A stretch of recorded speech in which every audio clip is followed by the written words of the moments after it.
The morning rain drummed against the windows of the courthouse in Riverside Falls, Ohio. Major Rebecca Becca Cole stood in the hallway, adjusting the medals on her army dress uniform for the third time. Her fingers lingered on the silver star, remembering the weight of that day in Iraq when she'd earned it. Today, she faced a different kind of battle. The courtroom was smaller than she'd expected, all wood paneling and fluorescent lights that made everything look harsh and unforgiving. She was here for a simple dispute. Her neighbor, Harold Grayson, was suing her over a property line issue. It should have been straightforward. But nothing in Becca's life had been straightforward since she'd come home from her third deployment. Harold Grayson sat at the plaintiff's table with his lawyer, a sharp-faced woman named Patricia Morse.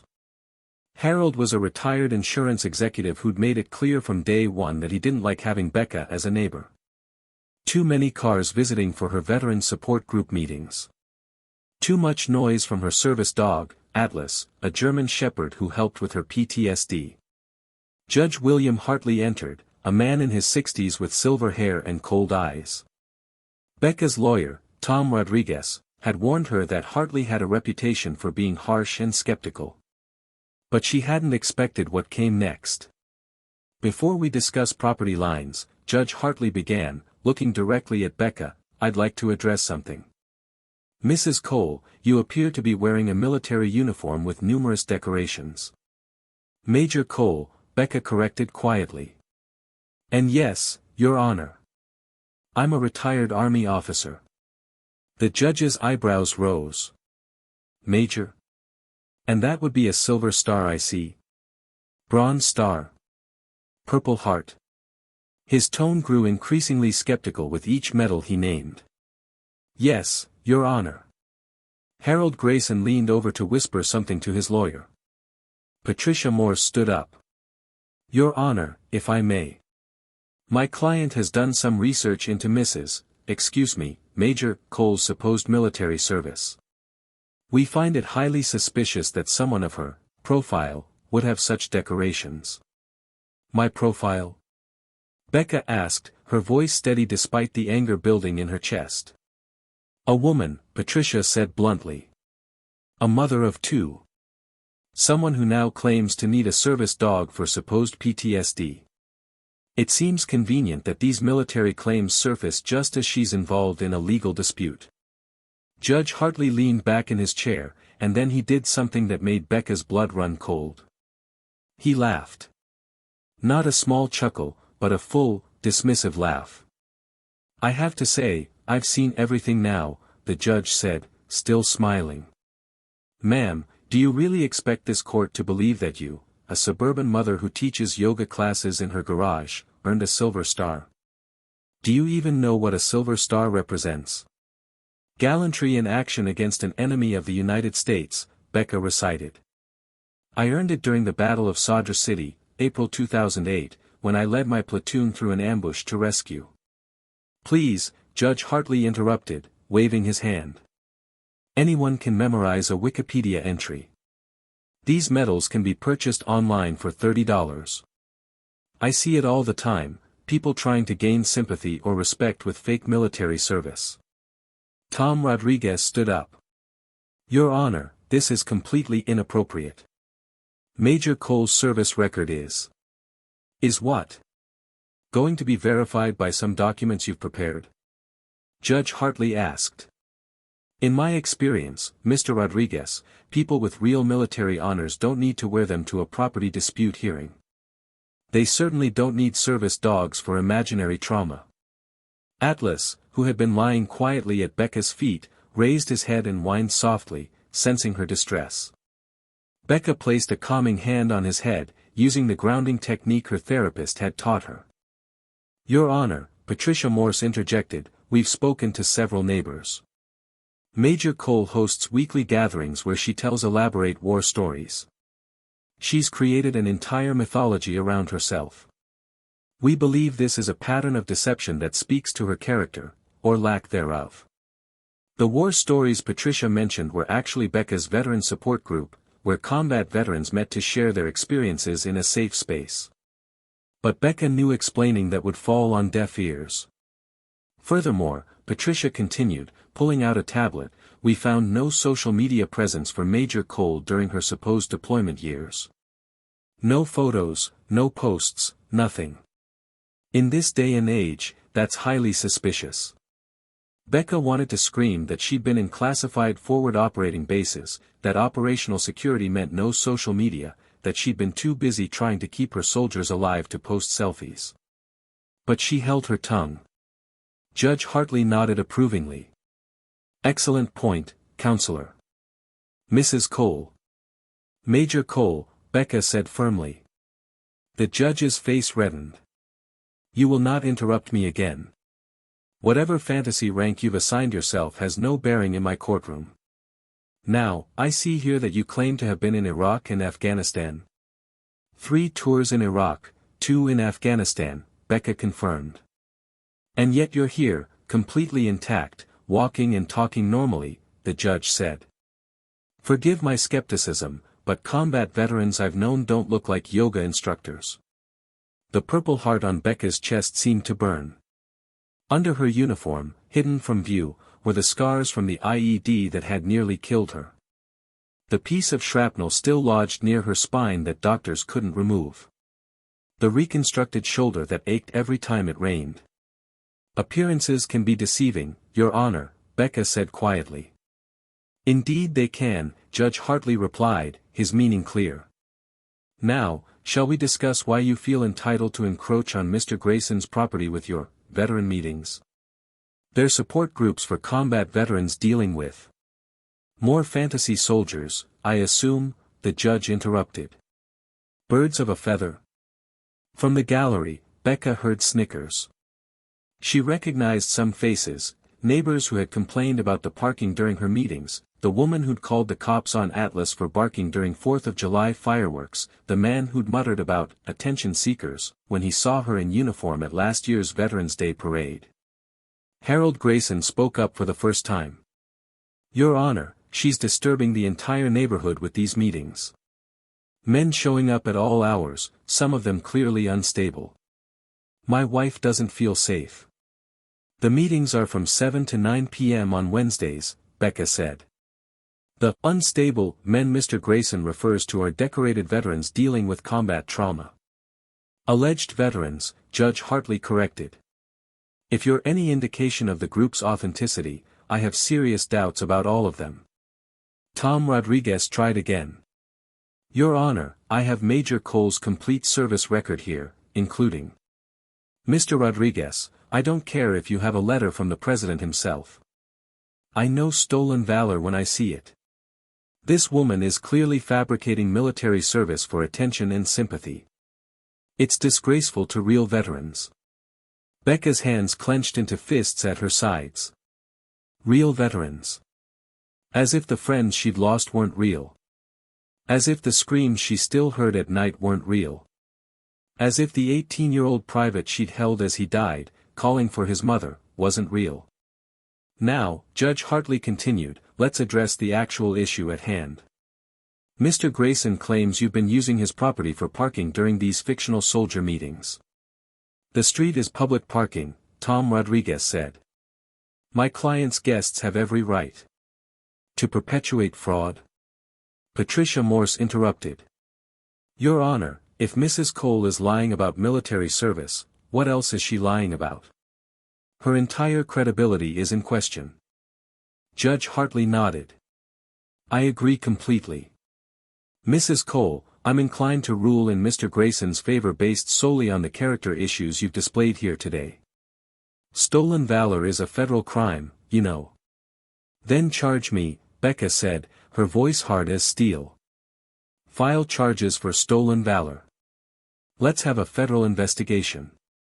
Let them examine every medal, every commendation, every scar on my body. The judge's smile widened. Careful what you wish for, Mrs. Cole. Your bluff might be called.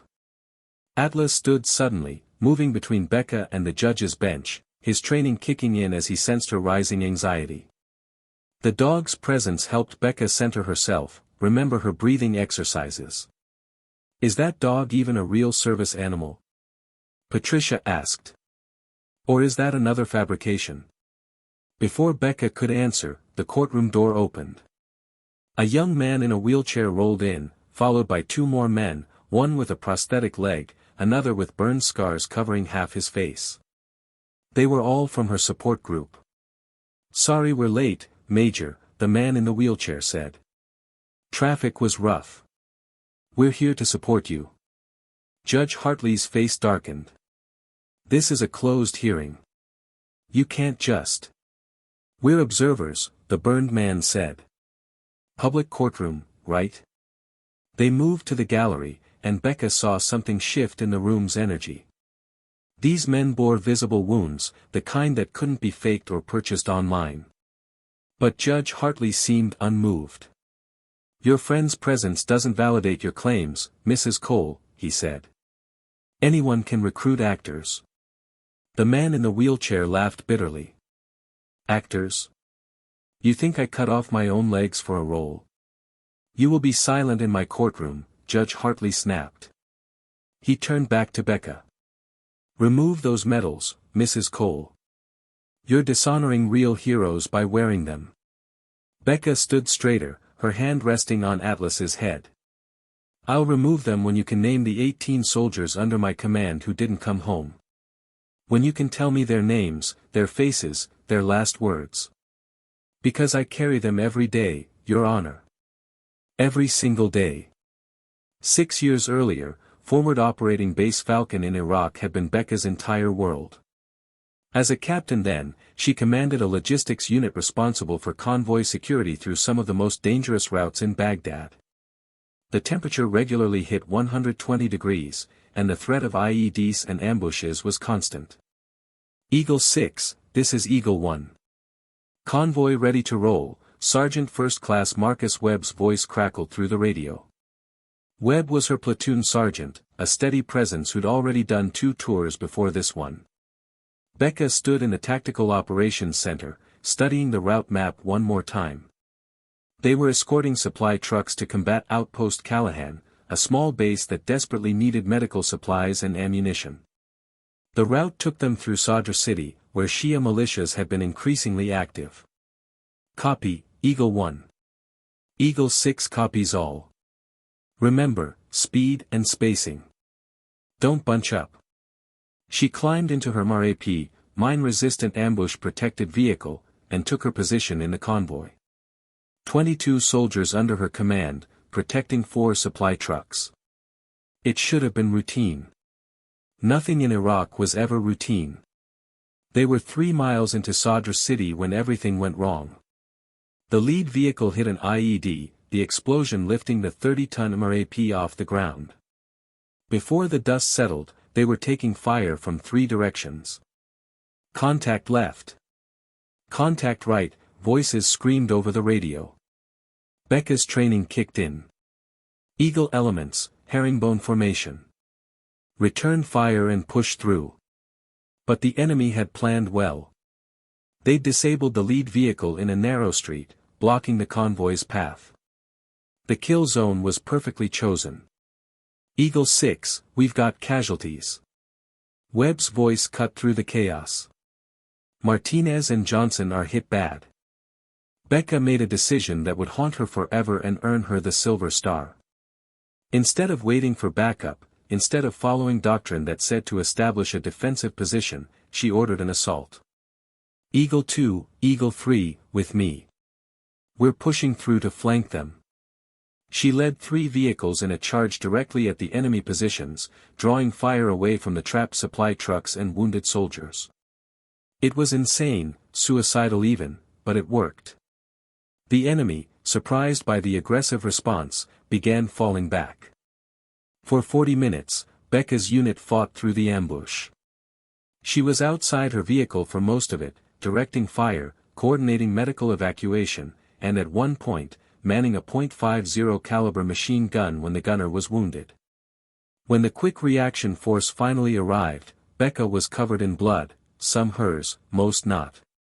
She'd personally carried 3 wounded soldiers to safety, including Martinez, who'd lost most of his left leg to the IED. "You saved us, Captain," Webb said later, as they waited at the field hospital.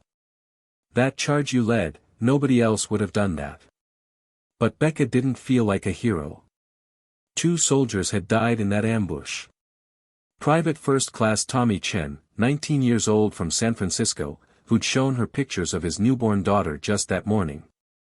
Specialist James Moore, 22, who'd been counting down days until his tour ended, 43 days that he'd never see. She could still see Chen's face when she found him, already gone, his body shielding a wounded comrade. Moore had died in the medevac helicopter, holding her hand, asking her to tell his mom he'd been brave. The Silver Star citation would later read, "For conspicuous gallantry and intrepidity in action against enemy forces." But to Becca, it felt like a reminder of the soldiers she'd failed to bring home. 3 months after the Sadr City ambush, her convoy hit another IED. This time, Becca wasn't so lucky. The explosion sent shrapnel through her shoulder and back. One piece lodged near her spine, too dangerous to remove. She spent 2 months at Walter Reed, learning to walk again, fighting through pain that made her want to quit every single day. But she didn't quit. She went back. 2 more tours, even though the doctors said she was crazy, even though the pain never fully went away. She went back because soldiers like Webb counted on her, because young kids like Chen deserved better leadership, because that's what leaders did, they led from the front. Her final deployment to Afghanistan had been the hardest. By then, she was a major, responsible for even more lives. The Taliban was resurgent, and every patrol felt like Russian roulette. She brought home all but one of her soldiers that tour, Corporal David Kim, 20 years old, killed by a sniper 2 weeks before they were scheduled to rotate home. Becca attended every funeral. She knew every parent, every spouse, every child left behind. She carried photos of her fallen soldiers in her wallet, their names tattooed on her ribs where no one could see. They were her permanent wounds, deeper than any shrapnel. When she finally retired, the army tried to promote her to lieutenant colonel. She declined. She'd given enough, lost enough, carried enough. It was time to come home, whatever home meant anymore. The transition to civilian life was harder than any combat she'd faced. In Iraq and Afghanistan, the enemy was clear, the mission defined. In suburban Ohio, she was lost. She couldn't relate to people whose biggest concern was their lawn care or their property values. She couldn't sleep in a bed, too soft, too vulnerable. She spent months sleeping on her living room floor, Atlas curled beside her. The veteran support group had started by accident. She'd met Paul, the man now in the wheelchair, at the VA hospital. He'd lost his legs to an IED and his will to live along with them. They'd started meeting for coffee, just to talk. Then Paul brought James, the one with the burns. James brought Terry with the prosthetic. Soon, 8 to 10 veterans were meeting weekly in Becca's garage, which she'd converted into a gathering space. They didn't talk about being heroes. They talked about survival, about guilt, about the faces that haunted them. They talked about how to navigate a world that either pitied them or doubted them, that thanked them for their service while crossing the street to avoid them. Harold Grayson had complained from the beginning. The cars on the street bothered him. The sight of damaged people, as he'd once called them, disturbed his wife. He tried everything, noise complaints, parking violations, even suggesting to city council that such gatherings should require special permits. When those attempts failed, he'd gotten creative. The property line dispute was manufactured, Becca's survey clearly showed she was within bounds. But Harold had money for good lawyers and knew Judge Hartley from the country club. He'd probably hoped to intimidate her into stopping the meetings. He hadn't counted on her showing up in uniform, wearing her medals. And he certainly hadn't expected Judge Hartley to attack her service directly. But in a way, Becca wasn't surprised. She'd faced this skepticism before, just usually in smaller doses. The VA clerk who suggested her injuries were exaggerated. The employer who said her resume seemed embellished. The woman at the grocery store who said female soldiers were just support staff. Now, standing in this courtroom with a judge calling her a fraud and her neighbors snickering, Becca felt the weight of every medal on her chest. Each one paid for in blood and loss, each one a reminder of moments when she'd chosen duty over safety, others over self. Atlas pressed against her leg, grounding her in the present. The dog had been trained specifically for combat veterans, able to sense panic attacks and nightmares, to provide physical interruption to flashbacks. He was as much a medical necessity as any medication, but to Judge Hartley, he was just another prop in her supposed charade. "Your Honor," she said, her voice steady despite the storm inside. "I have documentation for every medal, every deployment, every day I served. If you won't review it, that's your choice. But don't you dare diminish the sacrifice of the soldiers who served with me, who bled with me, who died under my command." Judge Hartley's face had turned an alarming shade of purple. "Mrs. Cole, you are testing the patience of this court. Your theatrical display and recruited actors don't change the facts before me." From the gallery, Paul spoke up, his voice tight with controlled anger. "Your Honor, I served under Major Cole in Afghanistan. She saved my..." "Silent!" Judge Hartley barked, slamming his gavel. "One more word and I'll have you removed." Patricia Morse seized the moment. "Your Honor, we've done extensive research. There's no online presence for a Major Rebecca Cole in any military databases we could access. No photos from deployments. No mentions in unit histories. It's as if she didn't exist." Becca's lawyer, Tom Rodriguez, finally lost his composure. "Because classified operations don't appear in public databases. Your Honor, this is persecution. You're allowing my client to be slandered without reviewing any evidence." "Evidence you've probably fabricated," Judge Hartley interrupted. "Mr. Rodriguez, I've been on this bench for 20 years. I know a con when I see one." Harold Grayson leaned back in his chair, satisfaction written across his face. This was better than he'd hoped. Not only would he win the property dispute, but Becca would be thoroughly discredited. The veterans' meetings would have to stop. His peaceful neighborhood would be restored. "Let's discuss these so-called meetings," Patricia Morse continued. "Mrs. Cole, you claim to run support groups for veterans. Are you a licensed therapist?" "No, I'm not a therapist. We're just veterans supporting each other." "So you're practicing therapy without a license? Potentially endangering vulnerable people with your amateur intervention?" Tom objected. "That's a gross mischaracterization. Peer support groups are common and legal." "If the peers are who they claim to be," Patricia shot back. "But if Mrs. Cole is a fraud, she's potentially causing harm to people with real trauma." Becca felt her control slipping. The courtroom walls seemed to close in, a familiar sensation that usually preceded a panic attack. Atlas stood, pressing his full weight against her legs, performing the deep pressure therapy he'd been trained for. She focused on her breathing, on the weight of the dog against her, on staying present. But Judge Hartley noticed. "Is something wrong, Mrs. Cole? Are you about to have one of your episodes?" The mockery in his voice was clear. Several people in the gallery laughed. "She's having a panic attack," James said from the gallery, his burned face tight with anger. "Which happens when combat veterans are under extreme stress. Not that you'd understand." "Bailiff, remove that man," Judge Hartley ordered. The bailiff, a young man who looked uncomfortable, moved toward James. But Terry, the veteran with the prosthetic leg, stood up. "You'll have to remove all of us then." More veterans had arrived. They filed in quietly, men and women, various ages, all bearing the invisible and visible wounds of war. Soon the gallery was full. Becca recognized them all from various support groups around the state. Somehow, word had gotten out. Judge Hartley's confidence wavered slightly. "This is highly irregular. You can't just pack my courtroom." "Public hearing, public gallery," said a woman near the back. She was missing her left arm. "We're here to witness justice." Or injustice, as it seems. Patricia Morse whispered urgently to Harold Grayson.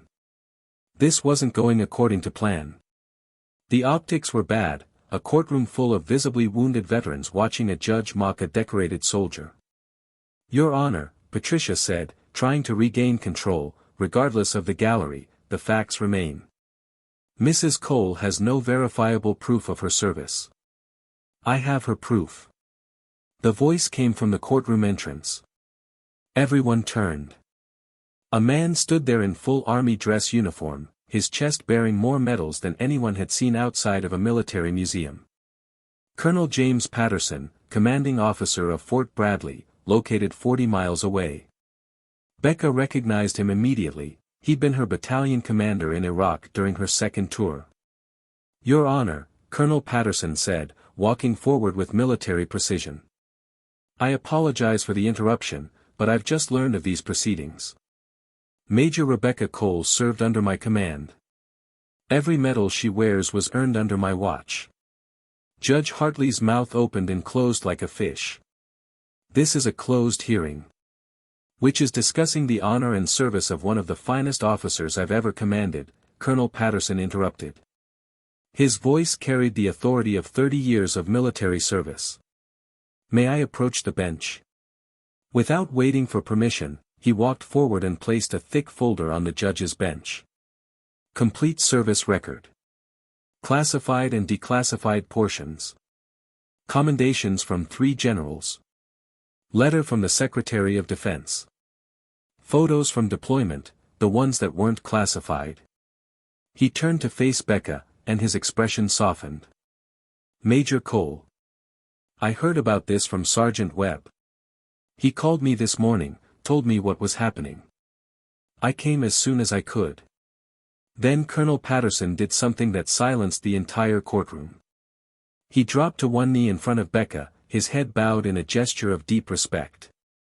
Major Cole, he said, his voice carrying to every corner of the room. You saved my nephew's life in Sadr City. Tommy Chen was my sister's boy. You carried him 300 yards under fire to the medics. He survived because of you. My sister sends her thanks every year on the anniversary. She prays for you every night. Becca's composure finally cracked. Tears ran down her face. Sir, Chen. Tommy, he died. I didn't save him. Colonel Patterson raised his head. No, Major. Tommy Chen from 2nd Platoon survived. You're thinking of Tommy Chen from 1st Platoon. Different soldier, same name. I know you carry them all, the ones who didn't make it. But you saved more than you lost. So many more. He stood and faced Judge Hartley. Your Honor, I've read the transcript of today's proceedings. My aide recorded it. You've not only insulted a decorated officer, you've committed what could be considered judicial misconduct. Mocking a Purple Heart recipient. Dismissing combat service without reviewing evidence. The American Legion will be very interested in this case. Harold Grayson had gone pale. Patricia Morse was frantically shuffling papers. Furthermore, Colonel Patterson continued, pulling out his phone, I have here a text from General Morrison at the Pentagon. He's prepared to fly in personally to testify to Major Cole's service.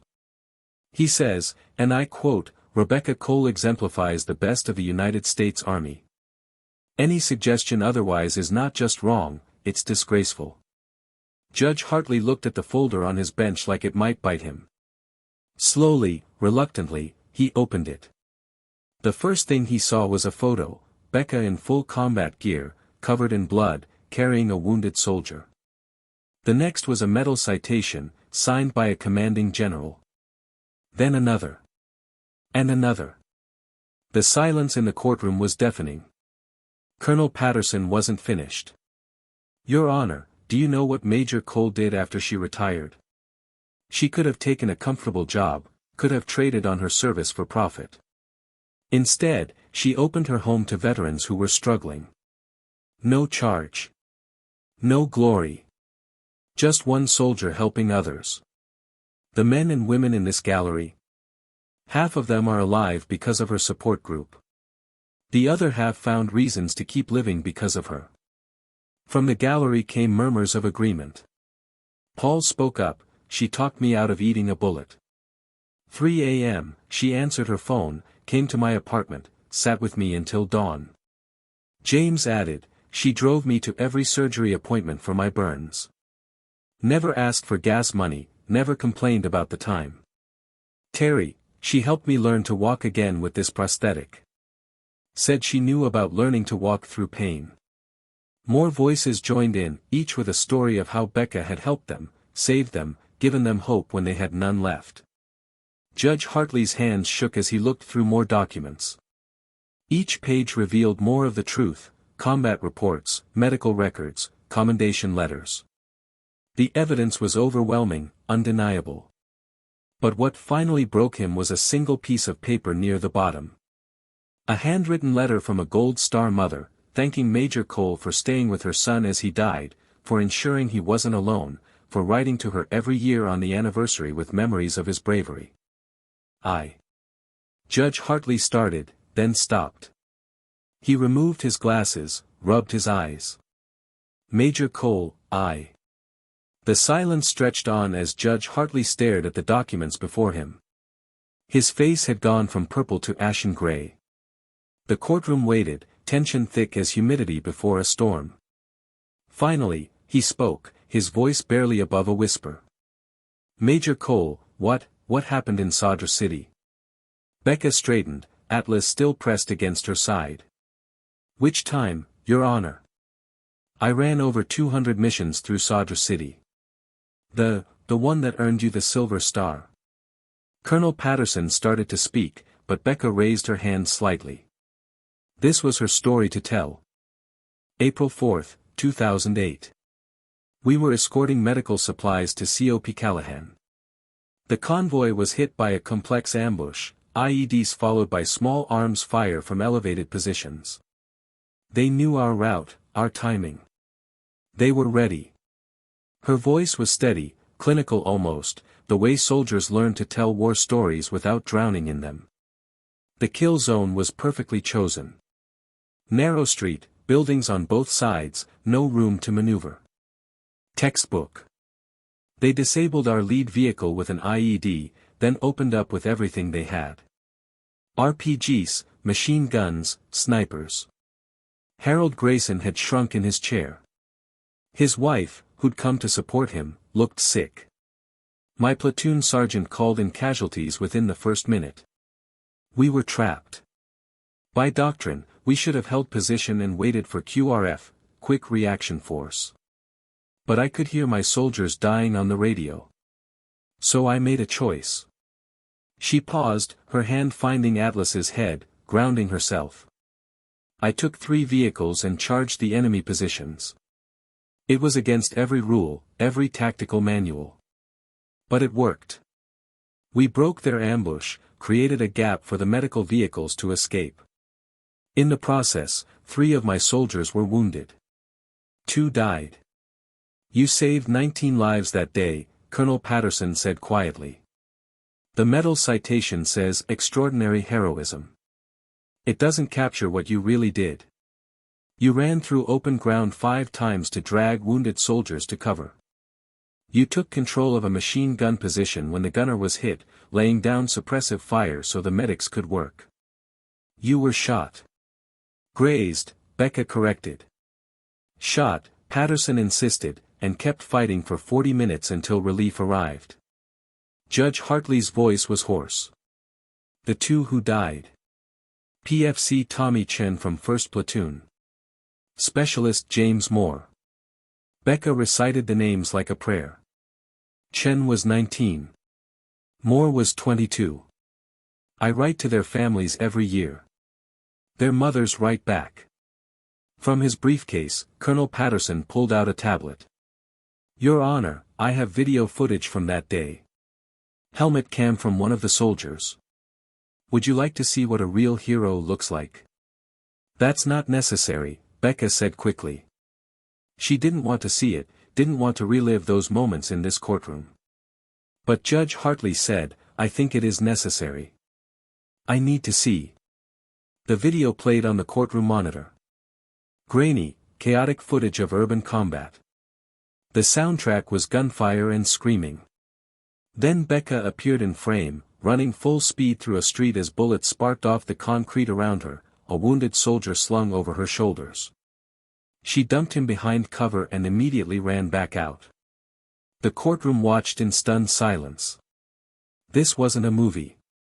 This was real, raw, terrifying. They watched Becca drag soldier after soldier to safety, watched her take position behind a machine gun, watched her direct medical care with steady hands even as explosions rocked the ground around her. When the video ended, someone in the gallery was crying. Several veterans had their heads down, fighting their own memories. Harold Grayson stood abruptly. I need to. I withdraw my complaint. All of it. I'm sorry. I'm so sorry. He walked out quickly, his wife following, leaving Patricia Moore sitting alone at the plaintiff's table. Judge Hartley set down the documents with shaking hands. Major Cole, I owe you an apology that no words can adequately express. I mocked your service. I laughed at your sacrifice. I dismissed your honor without even reviewing evidence. I am deeply ashamed. Your Honor, Tom Rodriguez said, given these circumstances, I move for immediate dismissal of all charges and a formal apology to be entered into the record. Granted. Obviously. Judge Hartley looked older, smaller somehow. But that's not enough. Major Cole, what can I do? How can I make this right? Becca thought for a moment. You can start by understanding that women serve in combat. That we bleed and die just like men. That our service is real, our wounds are real, our sacrifice is real. Yes. You're right. My own prejudices blinded me. Colonel Patterson spoke up. Your Honor, there's something else you should know. Major Cole is being considered for the Medal of Honor.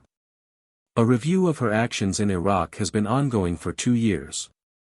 She doesn't know this, I wasn't supposed to tell her, but after today, I think she needs to hear it. Becca's legs nearly buckled. The Medal of Honor? Sir, that's... I don't deserve. You do, Patterson said firmly. The review board includes 3 generals who served in Iraq. They've interviewed every soldier from that ambush. Every single one credits you with saving their life. Judge Hartley stood, something judges rarely did during proceedings. Major Cole, may I shake your hand? Becca nodded, and the judge came down from his bench. As he reached for her hand, he did something unexpected. Like Colonel Patterson before him, Judge Hartley dropped to one knee. I served in Vietnam, he said, his voice thick with emotion. I thought I knew what courage looked like. I was wrong. You represent the best of us, and I failed you today. I failed you as a judge, as a veteran, and as an American. Please forgive me. The courtroom was silent except for muffled sobs from the gallery. Becca helped the judge to his feet. We all have prejudices, Your Honor. The important thing is recognizing them and doing better. Patricia Morse gathered her papers silently and left. The bailiff, who'd been standing frozen through all of this, finally spoke. Is court adjourned? Judge Hartley returned to his bench, composed himself, and picked up his gavel. Before I adjourn, let the record reflect that Major Rebecca Cole is not only cleared of all complaints, but this court recognizes her as a decorated hero of the United States Army. Furthermore, this court apologizes formally and unreservedly for its conduct today. He banged the gavel. Court is adjourned. As people began to file out, the veterans from the gallery surrounded Becca. They formed a protective circle, their respect and love evident. These were her people, her tribe, the ones who understood without words what she'd been through. Colonel Patterson approached one more time. Major, there's going to be a ceremony at Fort Bradley next month. We're dedicating a training facility. We'd like to name it after you. Sir, I'm retired. Once a soldier, always a soldier.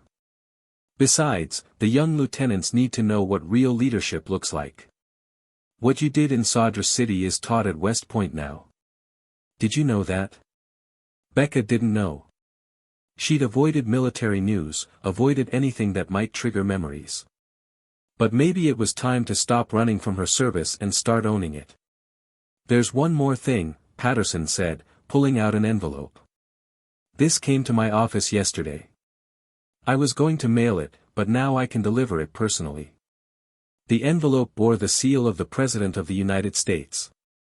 Inside was an invitation to the White House. The Medal of Honor review was complete. Atlas barked once, his tail wagging as he sensed the shift in Becca's emotions from distress to something else, pride, maybe, or at least acceptance. Tom Rodriguez approached. Major Cole, I've never been prouder to represent someone. What happens now?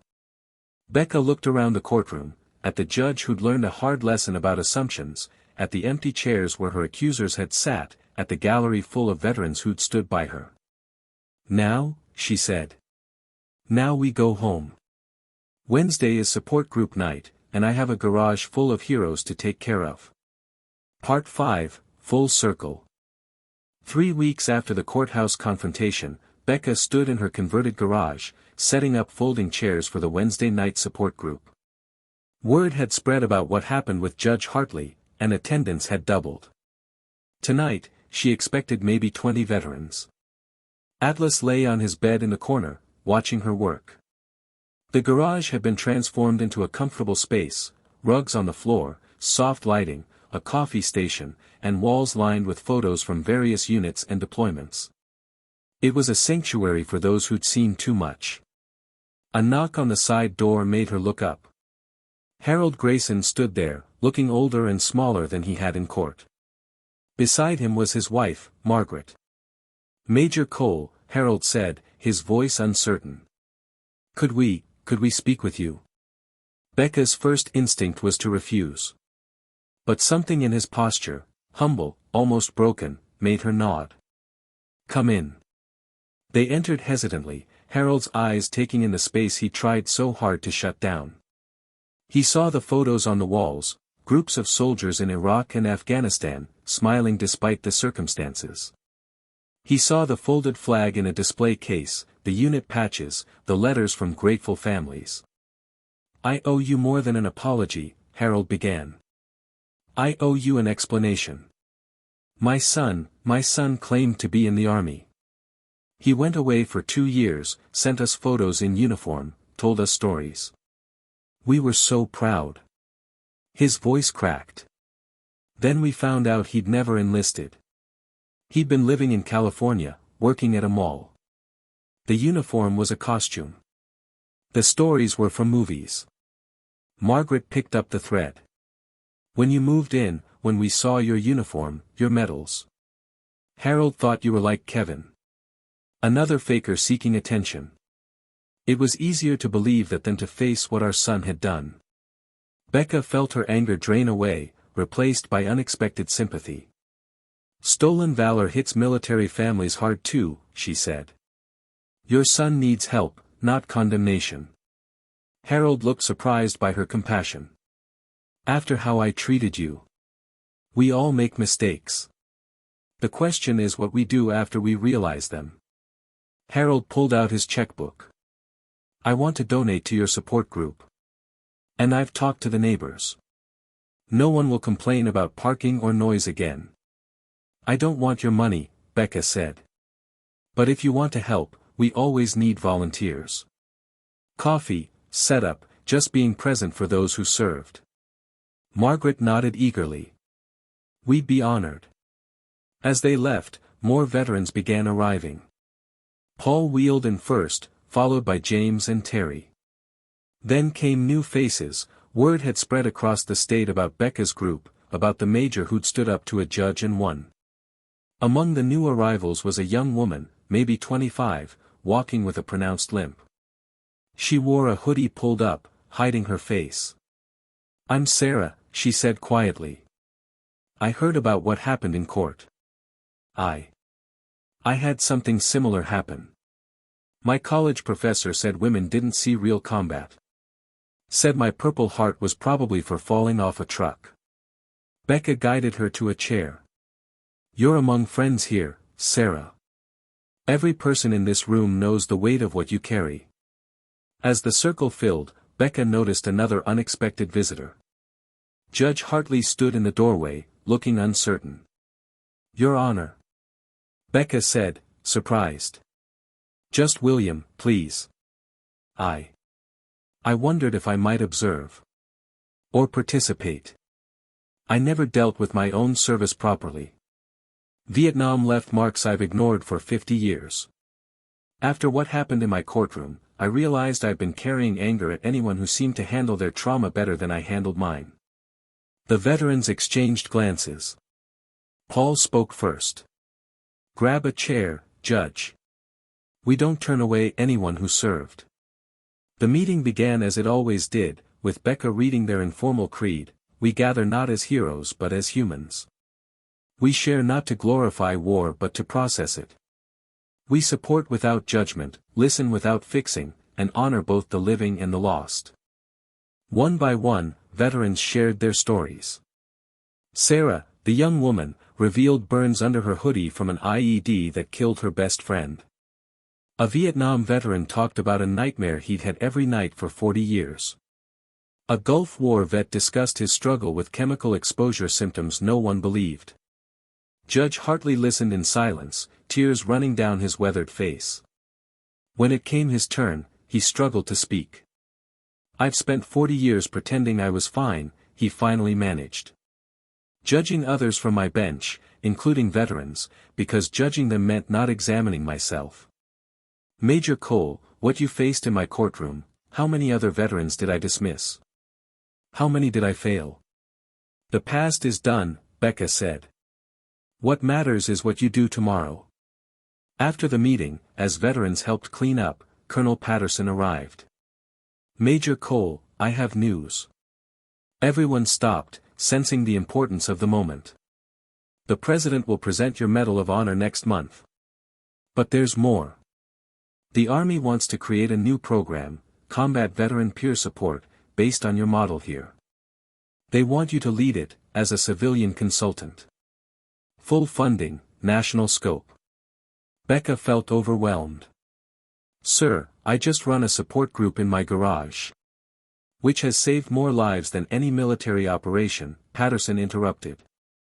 Paul, you were going to kill yourself. James, you were drinking yourself to death. Terry had given up on life. And there are dozens more with similar stories. Paul wheeled forward. Major, you've got to do this. There are thousands of veterans out there who need what we have here. Sarah, the young woman, added quietly, you stood up for all of us in that courtroom. Not just yourself, all of us who've been doubted, dismissed, mocked for our service.